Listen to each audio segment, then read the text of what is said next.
to the experience. We're so glad you could join us tonight. Before we get started, if you would go ahead and like and subscribe, we would greatly appreciate that support. Also, go ahead and join the discussion group. It's linked in the description box. That will take you to a group on Facebook that we will share our responses to discussion questions each week, or give feedback on the videos, or just share some takeaways that you had. So go ahead and join that group, and it'll take us from just watching the videos each week to actually engaging in that community that is so important. Today, Pastor Kimberly will be joining us from her family barn. She will be talking about contentment and what that looks like. After the message, there will be a few short discussion questions, and like I mentioned, you can either take those into that discussion group on Facebook and share your responses there, or you can just keep them to yourself and take them into the weekend and just think about what your responses would be and reflect on your own life. I will see you after the message.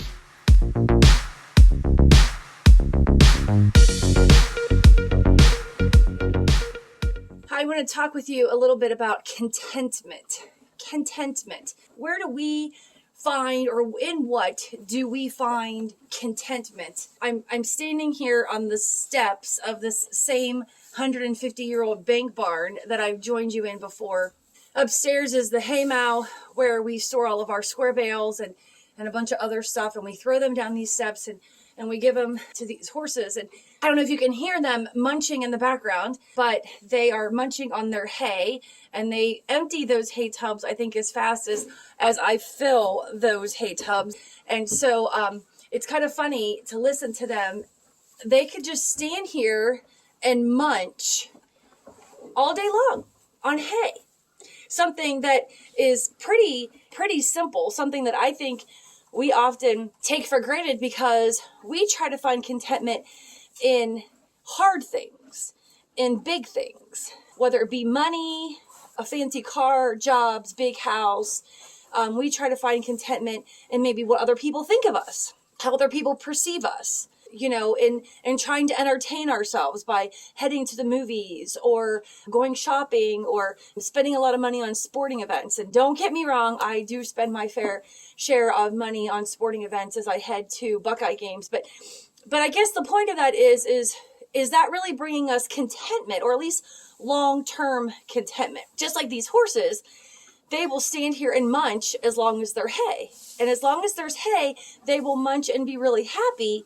But when the hay source is gone, or in the spring and summer when they're outside on the pasture, when the grass, maybe towards the end of the season, isn't as lush as what they would want it to be, their contentment starts to wane. It starts to disappear. Right now, we're dealing with frozen water buckets, and it's just insane. And trying to make sure that they're getting enough to drink on a regular basis is sometimes difficult. And so when they want their water, especially my horse, Maverick, he gets a little bit temperamental, and he'll just stick his foot right in the bucket. If it's empty, he gets mad and he kicks the bucket because he knows it's empty and he wants to let me know that it's empty. And so as soon as you fill it up and he has his drink, then he's back to being content again. But again, that contentment only lasts for a certain period of time because the water source will become empty. The hay tub will become empty.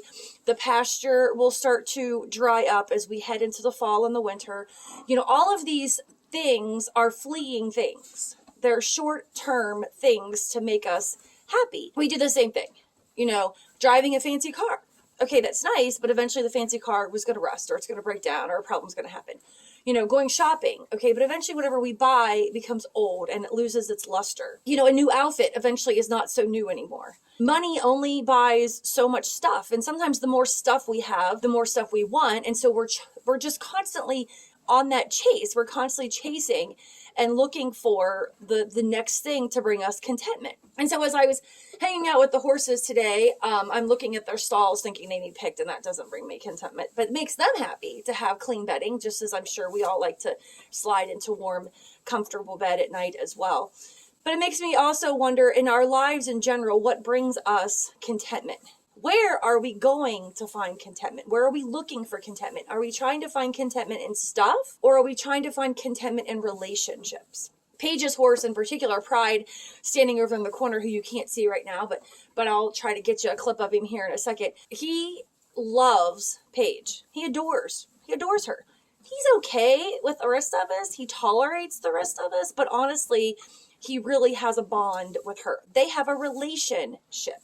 They have a true relationship, and they've had that relationship since they were both really young. Paige got Pride when she was 8. He was 2. And so they have basically grown up together in some respects. And, she's the only person that's ever jumped that horse. She has done things with that horse that nobody else has ever done. Nobody else really wants to, but she's happy. He's a wonderful, wonderful horse. But they bring contentment to each other because she loves him. She trusts him. He trusts her, and they have a relationship, and it's so great. Sometimes they'll just go riding, and then when they go riding, they just you can just hear her talking to him and singing to him, and every once in a while, I honestly think something answers her back, but there's contentment in that relationship. It's not in the stuff, it's in that relationship.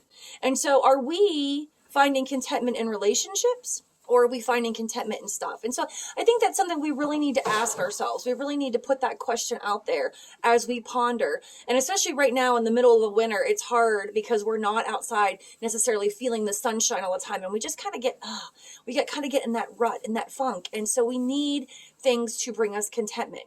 Or do we need people to bring us contentment? Or can we find contentment in Jesus? Because obviously his word and his relationship is the best relationship and the best word ever. So I think we really need to stop and think about where we are in our lives. What are we doing to fill our time? What are we doing to fill those voids? Who are we hanging out with? And are those things and those places and those people bringing us contentment? Or are we just going through the motions? Are they bringing us long-term contentment? Or are they just like those hay tubs and those water buckets that when they're empty, it all is fleeing? So I want you to just take a few moments and just really ponder what brings you contentment. What brings you contentment? What's bringing you a sense of being fulfilled? Now, I'm not talking about joy, because we know that's something different. And I'm not talking about filling voids with things that are not healthy. But what brings you true contentment? I would just encourage you to ponder that this week. Maybe have that discussion with somebody, or maybe think about your relationships. Are you spending time in relationships that are just sucking from you and not bringing you contentment, not bringing you into a relationship, not making you a whole person? Because sometimes we end up in those situations too, where we're in relationships just suck from us. And then we find ourselves drained. And so just really take a hard look at your relationships. Take a hard look at how you're spending your time and where you're spending your money. Is it long-term contentment, or is it just filler? Is it just filler? Like that hay, it fills up those horses for short periods of time, but then they're hungry again, or they're bored again and they want more. Are you filling with long-term sustaining, or are you just filling with short-term? And eventually it will be waning on you again.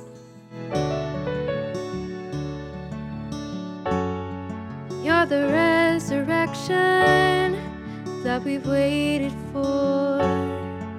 You buried the night. Thank you again for watching. If you haven't yet done so, please go ahead and like and subscribe. Leave a comment below. Tell us where you're watching from. You can even comment below your responses to the discussion questions, or again, you can join that discussion group linked in the description box and share your responses over there.